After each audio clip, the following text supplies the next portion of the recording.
All right. Hello again, Avengers, and welcome to another exciting daily vlog. This is the Daily Vlog 2025, number 142. And today, we need to talk about the dastardly dangerous Daggerheart initiative instability. I like alliteration.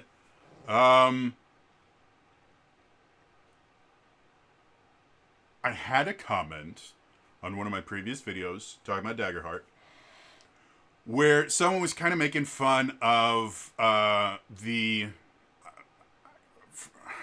lack of an initiative system in Daggerheart. And the joke or the comment itself is made in jest. It's sarcastic. It's meant to be funny. So this is not me calling them out specifically, but it actually does bring up an issue for anyone that is either playing or running a TTRPG system that doesn't use a traditional initiative system for combat. So I thought I would talk about first. We can specifically talk about Daggerheart's initiative system. Then we can kind of open it up into other non-standard initiative systems that can cause issues for players, specifically because of a lack of structure. I've mentioned this many times before when I'm talking about game design and stuff like that, and the idea of structure can be extremely helpful in a lot of different situations, but especially for tabletop RPGs. And a really good example of the problems of a lack of structure is, and this is a tale as old as time. Bunch of new players sit down to play a TTRPG. They have a GM who has some experience. So the GM creates this really cool world for them to inhabit. And comes up with all these different locations, and preps so much to be able to prepare for whatever decisions that the party makes so that they can have a good first experience with it. So the party starts off. And the GM, being the experienced GM that they are, doesn't want to start them in a tavern. That's boring. So they start off in the wilderness. And the GM goes, okay, dim the lights. As you open your eyes, you feel a cold, biting wind across your cheeks. You feel them, they feel stiff from the cold. You blink, your eyes adjust to the light around you. You're in a small clearing of sorts. You can see trees around you. You can hear the birds chirping in the distance, the sound of various fauna finding their way through the forest. And then suddenly, a loud sound you can't quite identify comes from somewhere in the distance. All noise of fauna stops. What would you like to do? Well, what can we do? Anything.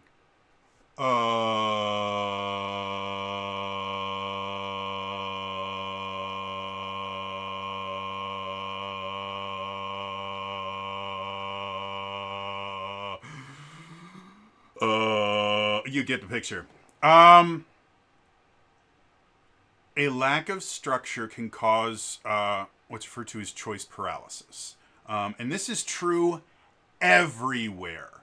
And choice paralysis isn't even exclusive to just having a lack of structure. It's if you provide too many choices to someone, they can become overwhelmed with the amount of choices. And when there is a lack of structure or a lack of choices, it's not that there's no choices, there's an infinite amount of choices. And that creates choice paralysis. Now, when we're talking about initiative, not only do you have in something like Daggerheart or other kind of non-traditional initiative systems, not only do you have... brain just left me for just a second there.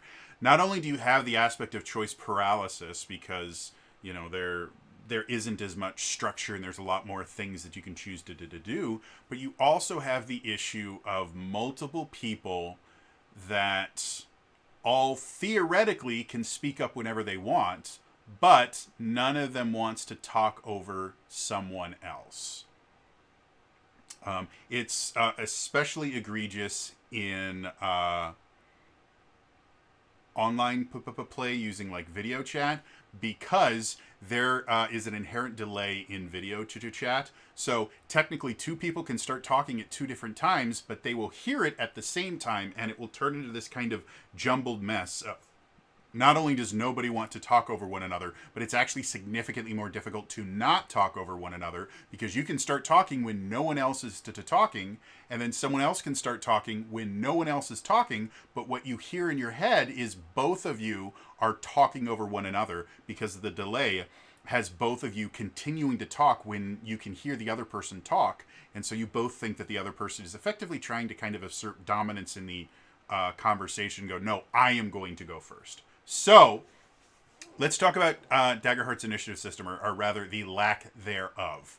I talked about initiative systems and things like that and action economy specifically in a previous video. Daggerheart employs what I refer to as a one-action economy. You don't have like a move and an action, or a move, a major action, and a minor action, or anything like that. You just have an action. And that action can include a little bit of movement, and an action. That action can be just movement. It's literally anything you want to do, and they refer to those actions as moves.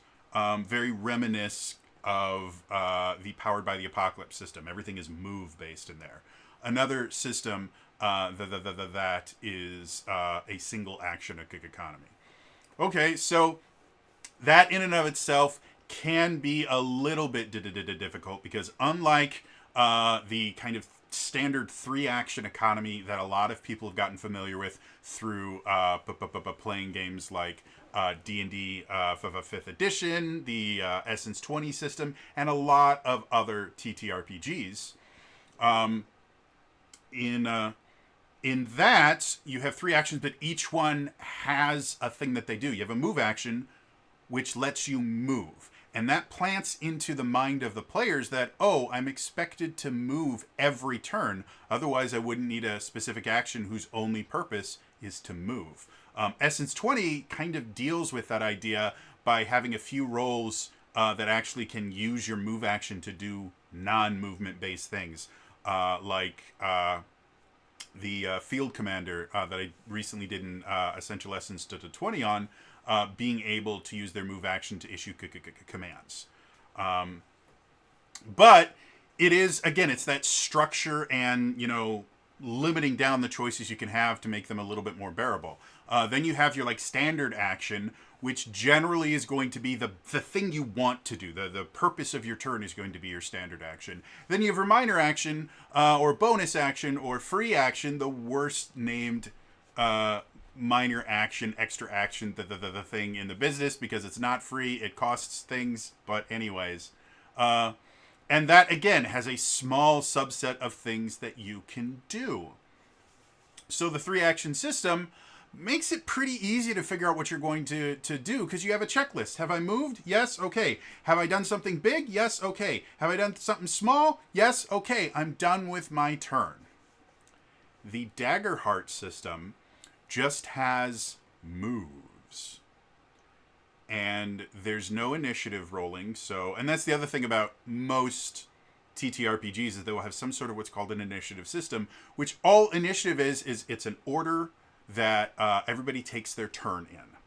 And everybody gets to do their things on their turn, and then they can't do anything else until their turn comes up again. It's a very, very simple system. It is used over and over and over and over and over again in just about every single TTRPG, aside from Daggerheart, apparently. So Daggerheart, not only does it use a one-action system, which lumps every single thing that you can do into a single kind of action, which can create some choice paralysis. In addition to that, it doesn't actually use an initiative system or even a turn and round system. They use what they refer to as the spotlight system, which is basically when your character is doing something, they have the spotlight and they can make their move. But there's nothing built into the system as far as core rules are concerned. There is an optional rule system that we'll get to in a second here. But there's nothing built into the system in and of itself that requires or forces the players to take turns or makes it so that everybody gets a turn. And there's nothing that's stopping a single character from just taking the spotlight over and over and over and over and over again, and the rest of the party just sitting back and watching them do something. And that's, from a theoretical standpoint, can create some major issues. If you have one or two players that are very, I don't want to say aggressive, but let's just say, I guess dominant would be a better term. One or two players that are just kind of dominant in their play style, or confident, I guess would be an even better phrase. A couple players that are just confident in their play style, they know exactly what they want to do. They very easily could just keep taking turns, and if you have other players that are a little bit more passive, a little more introverted, they may never get a chance to play. And that, again, from a theoretical standpoint, that is something that, according to the rules, 100% can happen, and there's no downside to it. There's nothing in the rules that punishes someone for taking multiple turns, whereas something like, if we go to Pathfinder 2nd Edition, you have their 3-action system where there are no differentiations in actions. You just have 3 actions every single turn, and those actions can be anything, but there are certain things that you can do that require multiple actions. Technically, from that description, there is nothing stopping a character from just spending all of their actions every single turn to sit back in the back with a longbow and just pepper people from arrows. And so Pathfinder solves this by creating significant limitations to your second and third attacks. Limitations so large that at low levels, there's very little chance that you were able to hit on your second attack, and it's just about impossible for your third attack to hit on lower levels. So that's how they deal with that, and there's actual mechanics in the game to punish that particular style of play. Daggerheart has none of that. The way that combat and literally everything else in the game works, it's all resolved using the same system, the spotlight system. Now, if you remember that video where I talked about action economies, and it was originally inspired by a player going, well, how can you make it easier for combat encounters to be resolved without combat?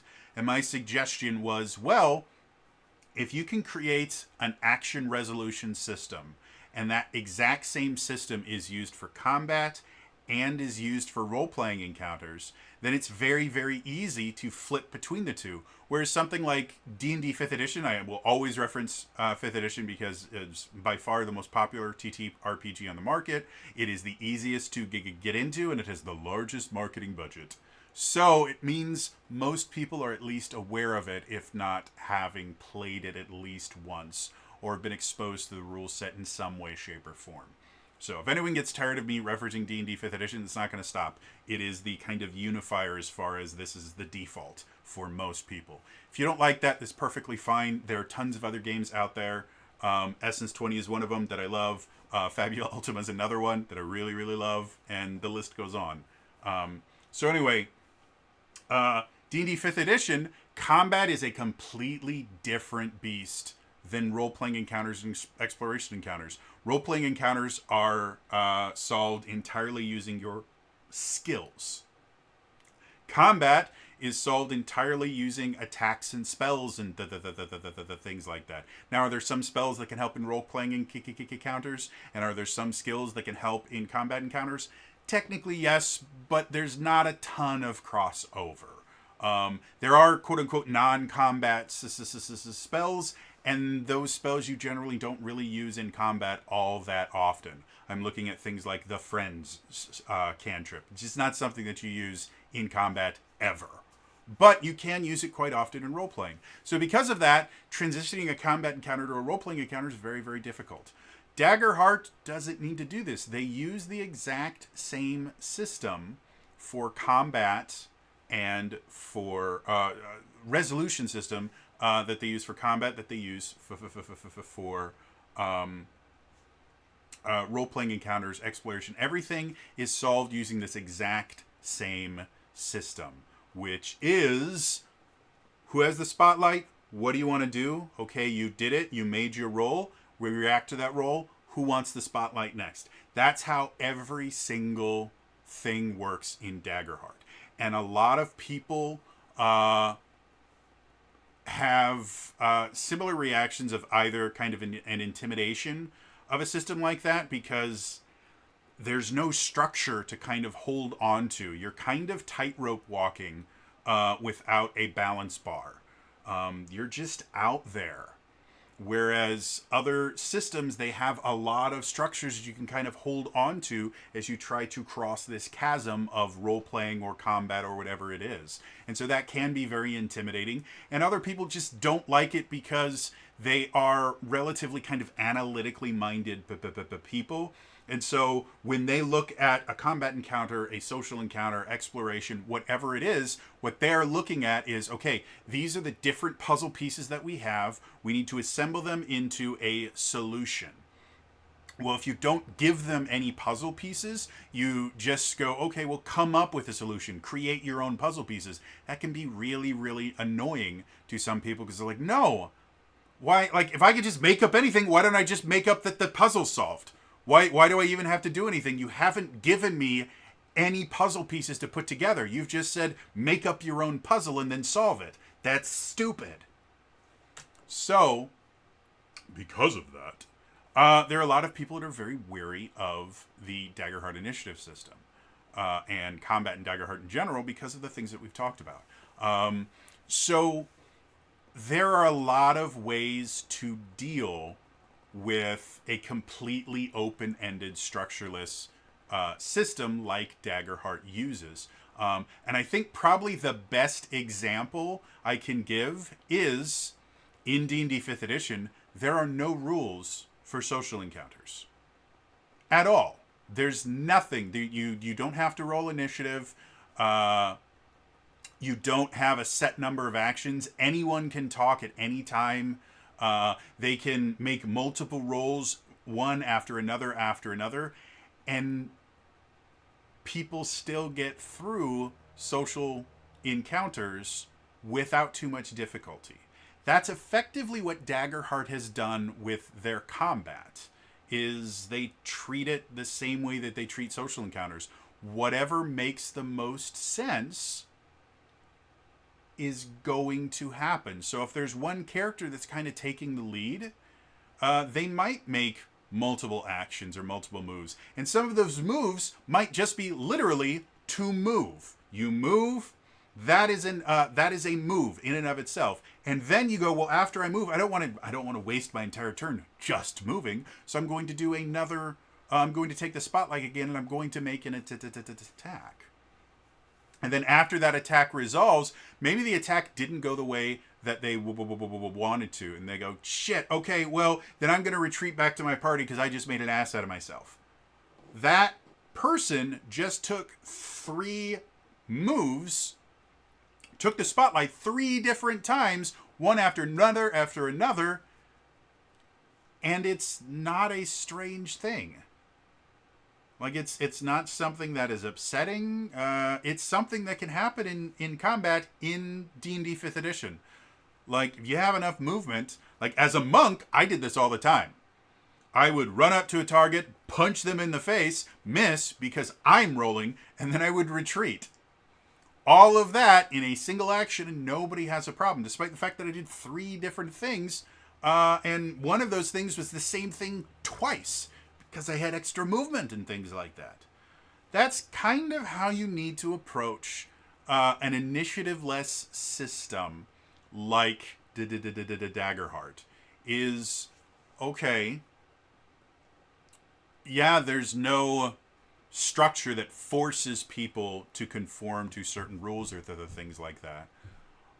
But it's a narrative focused game. Focus on what's happening in the narrative. Something that's extremely common. Like, let's look at a fantastic movie. Teenage Mutant Ninja Turtles came out in like 1990 or something like that. It's a great movie. It is remarkably dark for what most people consider to be a children's movie. The final battle in the movie is they meet the Shredder, and they're on top of a building, and the Shredder's up there, and the Turtles are up there, and so they all look at each other, and they go, all right. And so Leonardo goes first. He goes, boom, and he gets flipped and knocked on his ass. And then, whoo. And Raphael goes, la, la, la. I actually don't remember which order they go in, but I believe Mike and Donnie are the last two to go. And each person goes up, does something, and then the rest of the party goes, oh shit, maybe we should try something. That is a quote-unquote initiativeless combat, where the party itself just kind of looks and goes, okay, who wants to go first? Okay, I got it. Leonardo, shing, I got this. Whoo! Goes forward, splats. The rest of the party, Now, could Leonardo have gotten up and gone, okay, round two? Could have. But he didn't. He's like, no, I'm good on the floor here. Anyone else want to do something? I have a team. I'm not a solo superhero. Maybe the team would like to do something. And so the rest of the team goes, and without any kind of rules or structure, the entire team is able to go make their attacks and go through it. And it's a really pivotal scene. Now, that's a movie. It's written. Like, it's not like the actors in the suits were sitting there going, hey, do you want to go? Okay, I'll do it. No, it's all pre-planned, pre-written, all this stuff. They decided that's how they were going to do it. But so is The Lord of the Rings and every other piece of fiction that has ever happened that we have used to inspire all of these different tabletop RPGs. So, yes, in theory, one overbearing player could just dominate everything. In practice, it's just not really going to happen. Again, I cut my teeth running games at friendly local game stores and conventions. In early D&D Adventures League stuff, because they're still trying to figure out the rules and everything, and to be perfectly honest, the early D&D Adventures League stuff was overbearingly restrictive, to the point where it felt like they were trying to kind of punish the players for playing the game. And so what that bred was a kind of subgroup of players that just became min-maxers out of necessity. The rules were so restrictive that they would do whatever they could to make sure that even with these restrictive rules, they would still be able to win effectively. And so I dealt with overbearing players constantly. And it wasn't a big deal. Like, it was simply as, oh, I'm going to do this. And I go, okay, while you're doing that, what do you want to do? And I would go to the other players.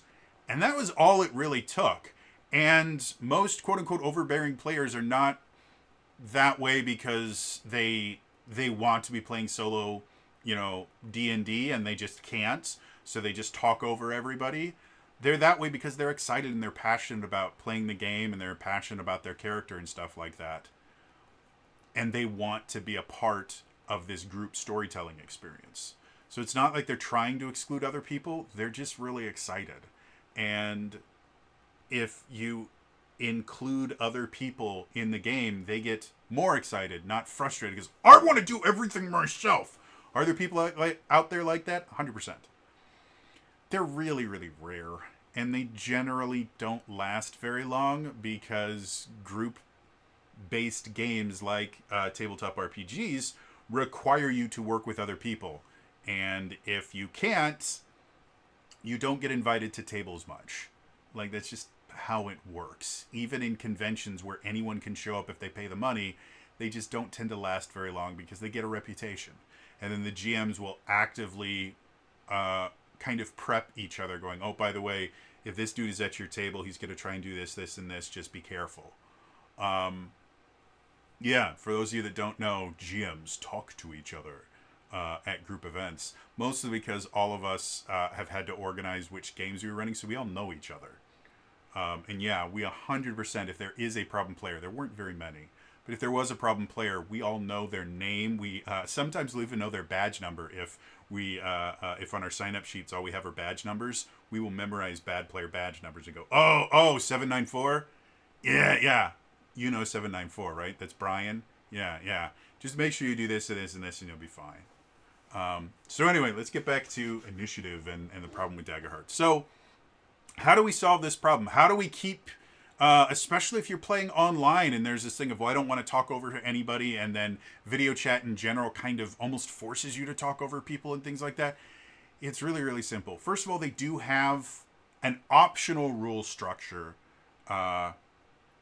in the core rulebook. I don't remember the specific page, but I might be able to look it up here real quick. Because I got my PDF now, and it's a great PDF. I love it so much. All right, let's go. Playing an adventure. I'm going to see if I can't find the spotlight system here real quick. Generates, duality dice, using hope. Spotlight, okay. And I have it wrong again. View, facing. There we go. So, using hope, using fear. Where is the spotlight? So, optional tool, page 89. Spotlight tracker. If your group prefers tactical play or structured player turns, you can limit the number of actions each PC has available to them at a time. We recommend that you start with 3, but you can increase or decrease that number as your table prefers. Thank you, phone. If you use this system, when a battle begins, every player places action tokens on their character sheets to represent how many actions they can take. Players then act as usual, and each time they make an action roll or perform a significant action while in the spotlight, they remove 1 token from their sheet. Collaborate with other players to pass around the table, making moves and telling the story together. Even if you have multiple action tokens, see if any other player wants a chance to act before you spend more than 1 in a row. Once every player has used all their available tokens, players refill their character sheets with the same number of tokens before then continue playing. So, the optional tool Spotlight Tracker is Pathfinder's 3-action system. It's what it is. The only difference is there's no actions that take multiple actions. They just give you a 3-action system and allow you to use them whenever you want in the initiative. So in the rulebook itself, it has a little bit of structure where they go, hey, if you need structure, here is structure. It is a system that works. And if you don't like the 3-action system, you can turn it to a 2-action system. Or you can turn it to a 1-action system where each person per round only gets 1 action. All of that stuff already exists there. The only difference you have is there's no quote-unquote initiative. And there's a lot of games that don't use a traditional initiative system. Fabula Ultima is a really good example of that. In Fabula Ultima, you do have technically an initiative. There's an initiative roll. It's a group roll where basically you choose a leader, and then everyone else makes their roll, and anyone that succeeds gets a +1 to the roller, and anyone that fails does nothing. Then the leader makes their roll, and if their roll is higher than the enemies, the players get to start the initiative. If not, the bad guys get to start the initiative. And then it just alternates between players and enemies. Any player can go in any order that they want. They just can't go more than once per round. So it comes to a similar problem of, oh man, we don't know who's going next. Can I go next? Oh wait, I don't want to talk over somebody.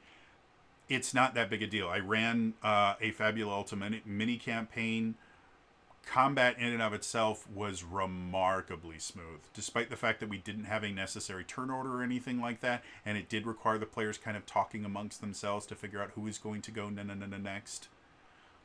I never had a problem with like dead air of people just not doing anything because they didn't know, well, am I supposed to go? Are you supposed to? People just went, and it worked really, really well. That's effectively how Daggerheart system works, just to the nth degree. Now, especially if you have new players to TTRPGs in general, you can still get choice paralysis. So when you are dealing with an initiative system, which again, the popcorn initiative is an extremely common initiative system. It shows up in a lot of different TTRPGs, and popcorn is literally that you just go, oh, I'm gonna go. You pop up to go, and then another person pops up to go, and things like that. So popcorn initiative has been around for a long time. It's not that big a deal. You can look at the Daggerheart initiative system, or lack thereof. I'm gonna sneeze again. Never mind.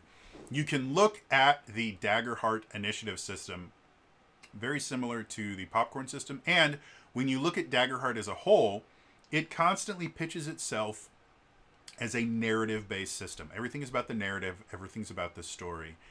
That is the best way to deal with the lack of structure, quote-unquote, in combat. Focus on the story. Players, if you can, narrate your actions as opposed to, I move and I attack. Narrate, okay, I start running towards them. I leap into the air, bringing my spear high, and as I come down with it, I attempt to plunge it into the creature. GMs, if your players aren't narrating their turns, which is a really common thing, especially if you have brand new players, they don't know how to do it, that's your job then. And it's something that I do in every single TTRPG. Even when my players do add a little bit of their own narration, I will embellish it and things like that to make it more exciting for everybody. The reason why is, in a system that has very structured combat, it's very, very easy for players, when it's not their turn, to just be planning what's going to happen next on their turn, because they know how much time they have until the round gets back to them. I literally had an issue like this recently where I had a player go, they did their thing, it was cool, it was fun. Then everybody else took their turns, and the battlefield changed rather dramatically. A couple of enemies were blasted into another room. Another player kind of went into that room with them, and there was nothing left in the initial room except a lot of blood and guts. And so the character comes up, is like, okay, I'm going to do this and this and this. Okay, for why? Well, I just want to get it. I said, they're in another room. Oh, I said, but if you want to spend a little more movement, which you have more than enough to do, you can get to a spot where you can see them. Okay, I'm going to get into that spot, and I'm going to stay there until they come to me. And I was about to say, okay, they're ranged-based creatures. We've already seen that they're range-based creatures. There's no reason for them to ever come back into the room, and you're far enough away from them that they wouldn't have to ever come near you. But okay. And I didn't. I just went, okay. Because that player had basically just not paid attention to what was going on. More likely than not, because they were trying to figure out what they were going to do. Which is a perfectly common thing.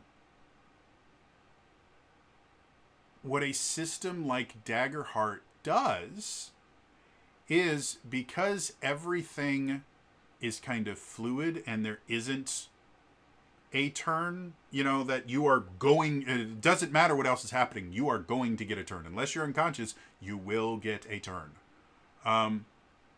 There's a lot of other stuff that you can just ignore because you'll get your turn.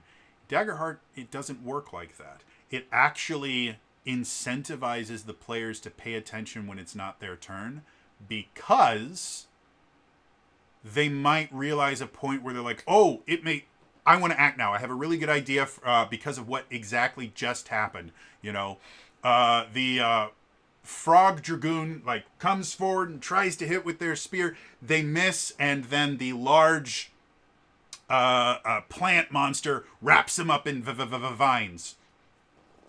And so this other character who's playing a magic gunslinger pulls out one of their revolvers and goes, I want to shoot the vine that has them wrapped up to kind of free our friend. So things like that. Or maybe another person has a boomerang sword, and they go, oh, they're wrapped by a single vine? Okay, I'm going to throw my boomerang sword and try to sever the vine. Like, a system like Daggerheart actually encourages players to pay attention, where other systems with more structured initiative systems and action economies actually almost encourage not paying attention. Because especially if you do have a lot of different things that your character can do, coming up with kind of the exact, precise, quote-unquote, right move can take a decent amount of work and focus.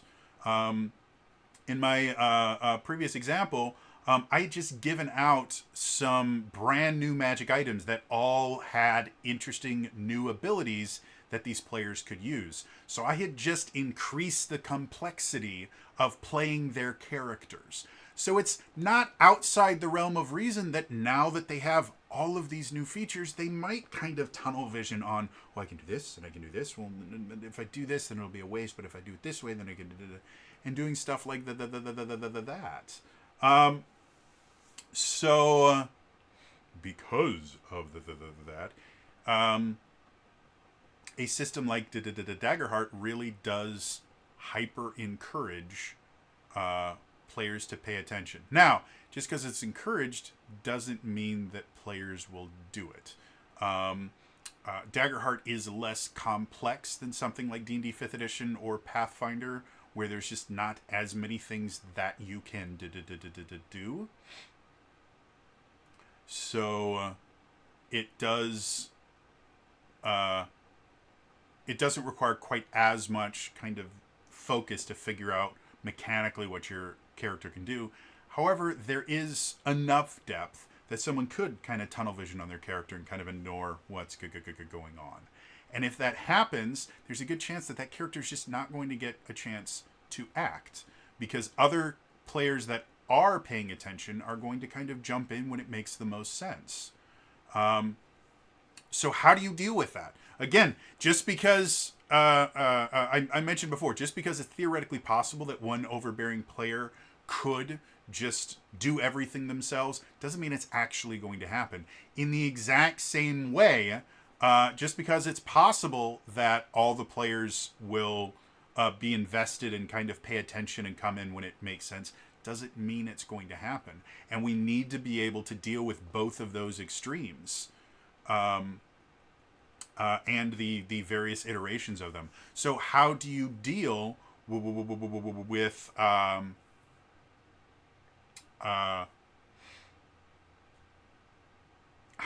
do you deal with both of those extremes? One player just doing too much, and then another player that just doesn't seem to be participating at all. Well, that's where the GM comes in. As a GM, you do have to pay attention to everything that's happening. Unlike players who can just focus on their character, you can't. You have to focus on the entire battle map. And I have had instances where I have been focusing on like one really powerful character that's doing a lot and kind of ignored other ones, and it's come back to bite me in the ass. Because the other characters are just doing stuff behind the scenes, and then suddenly they do something massive that completely changes the encounter. And I'm like, oh, you know what? I probably should have noticed that when you were doing the exact things that were necessary to set up this really powerful move, and I just completely ignored you because I was worrying about Smitey McSmikeface over here. So as a GM, you should already be relatively familiar with the idea of, yeah, I need to pay attention. And one of the things that you need to pay attention to is keeping not like an official tally in your head, but just keeping a rough idea of, who's been doing a lot and who hasn't been doing as much. And when you start noticing a discrepancy between players that are doing a lot and then players that either aren't doing things very often or maybe haven't done anything the entire combat, that's when you can basically give them the spotlight. And it's a very, very simple thing to do. You don't have to sit there and go, you haven't done anything recently. You do something now. That can be very, very intimidating and cause them to go, well, no, I don't want you to stop. You're hurting me.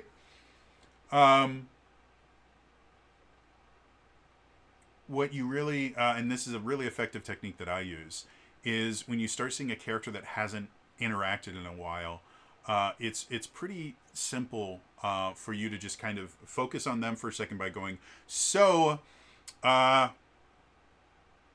let's go cat mage. I'm just using random races and jobs. So cat mage, while you've been sitting there, you've seen your frog friend with his spear jump into the air and then attack and then get wrapped up in the vines. You just watched your gunslinger and your boomerang sword friend both attempt to chop it off and succeed, but now your frog friend is on the ground like trying to wrestle themselves out of these vines that are no longer constricting them but are still there.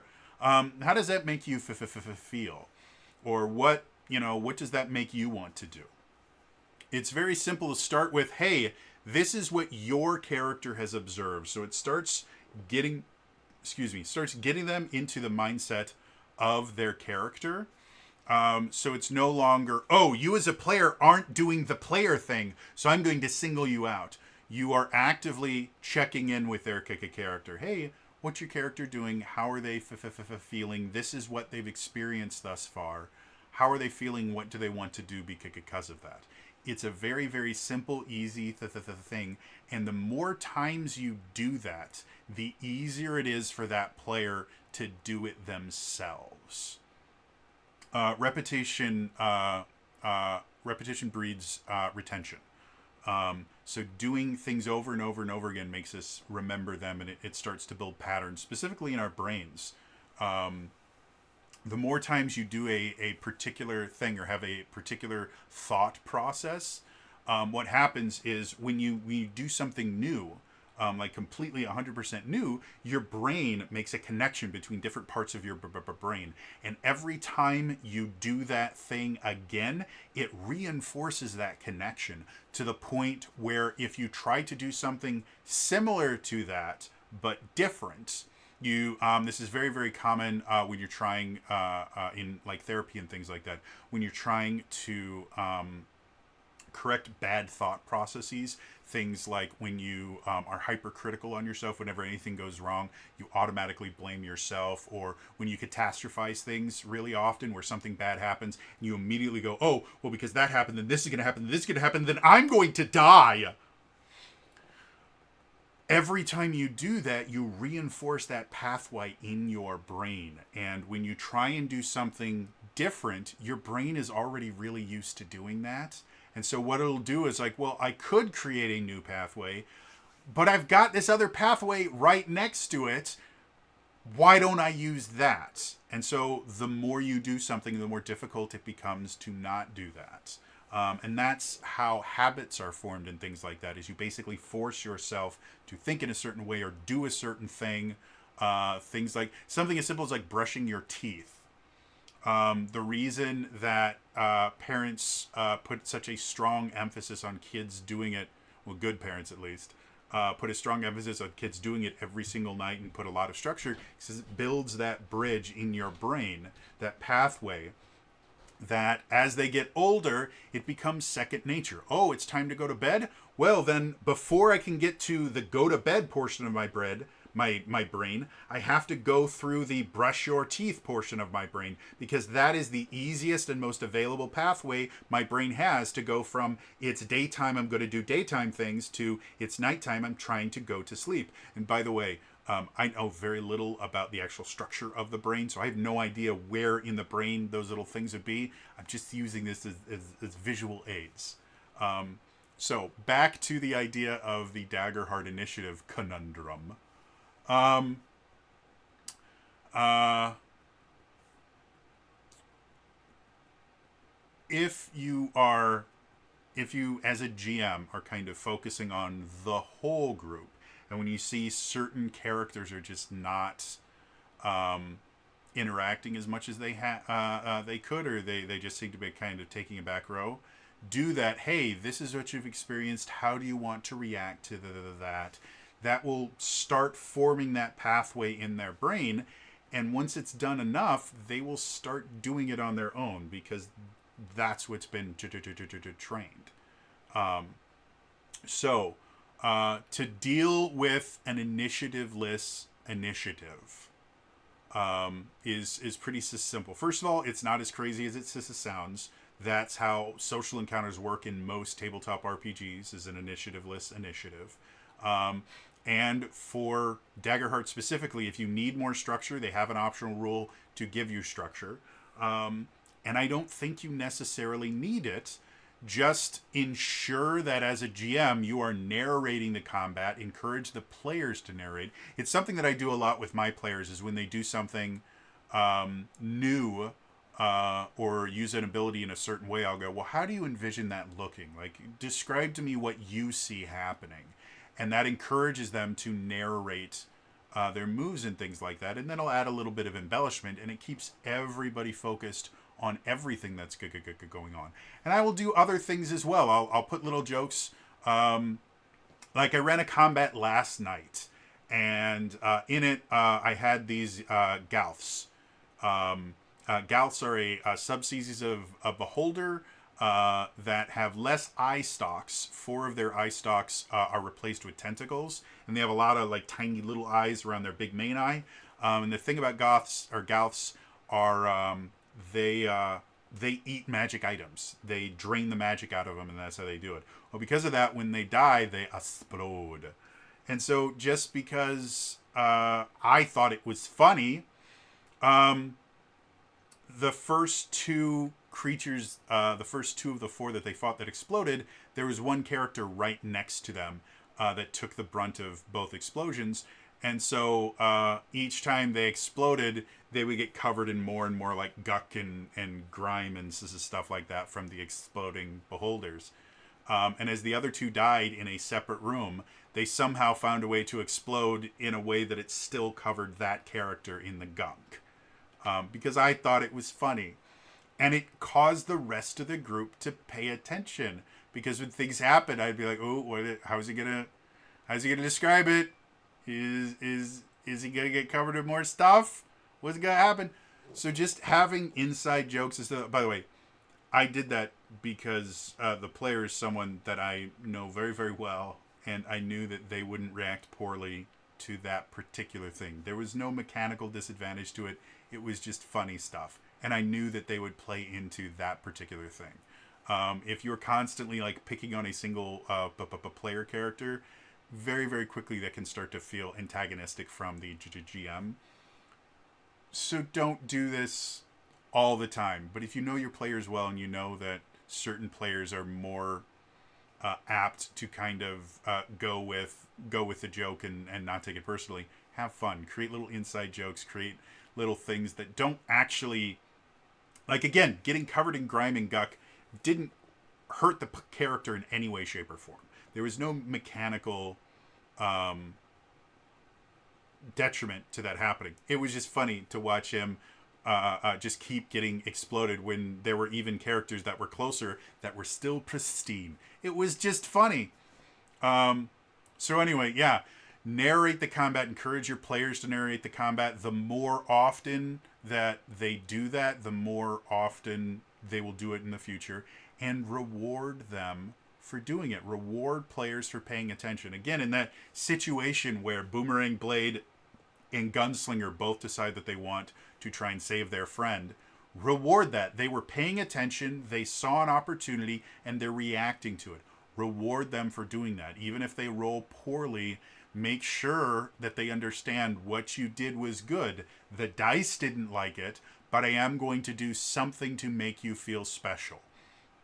And a lot of times, the easiest thing you can do when a player fails, this is something you still want to reward them, is make it funny. You know, the gunslinger kind of comes up like, I'm going to shoot that vine off, but they roll too low to get it. You can narrate it simply as like, so you take out your arcane firearm and you spin the barrel, stop it on the exact shot that you want. As you sit there and you pull the trigger, the bolt goes flying out, and as it gets closer and closer and closer, the plant creature kind of twitches out of the way, and as it flies past, it impacts a creature on the other side. Unfortunately, you missed that, but that frog will never hurt anyone ever again. Which is a little bit darker because it's a frog. There's a frog character in this, but that was actually something that I did in one of the first 5th edition adventures that I ran. There was a character playing, I can't remember if they were a bard or a rogue or what, but their character used a rapier, and the character's name was Valric. And Valric, we were running Tyranny of Dragons, and so they're in Greenest, and they're coming out of the keep, and when you come out, there's a bunch of kobolds that they were fighting. Well, for whatever reason, Valric's player could not roll above single digits. Like, they just couldn't do it. So they kept missing. And so what eventually happened is every time they would miss, I would go, well, as you thrust for the kobold, they take their shield and they knock it out of the way. However, that frog next to them will never hurt another living being. And it's one of the kind of canned jokes that I have when people miss an attack. It's like, well, you missed the enemy, but that patch of grass will never hurt anyone again. It's just something I do. But he kept missing so many times that I just go, another evil frog bites the dust. And there goes another one. And throughout that entire combat, he didn't hit a single kobold, but he effectively exterminated the population of frogs in that part of the river. And so what ended up happening is, just as a joke, I had the townspeople start calling him Sir Valric Toadsbane. And it became this running joke where when they were negotiating for their reward for saving Greenest, Sir Valric Toadsbane went, I want a statue and action figures. And the rest of the party goes, what? He's like, I am Sir Valric Toadsbane. I want a statue of me slaying the toads that were plaguing this town. No, ignore the giant blue dragon that was breathing lightning on everything. I killed the frogs. I want a statue. And so that's what they did. And then for the rest of the campaign that he was there for, anytime he needed to persuade someone, he's like, oh, and I give him one of my Sir Valric action figures. It was great, and it hyper-invested this player in their character. So little mini jokes like that don't specifically target the player themselves or the character themselves. Again, it wasn't as like, oh, you're bad and you should feel bad for rolling the dice wrong. Nope, it was just, well, you didn't have the intended effect, but you still did something. You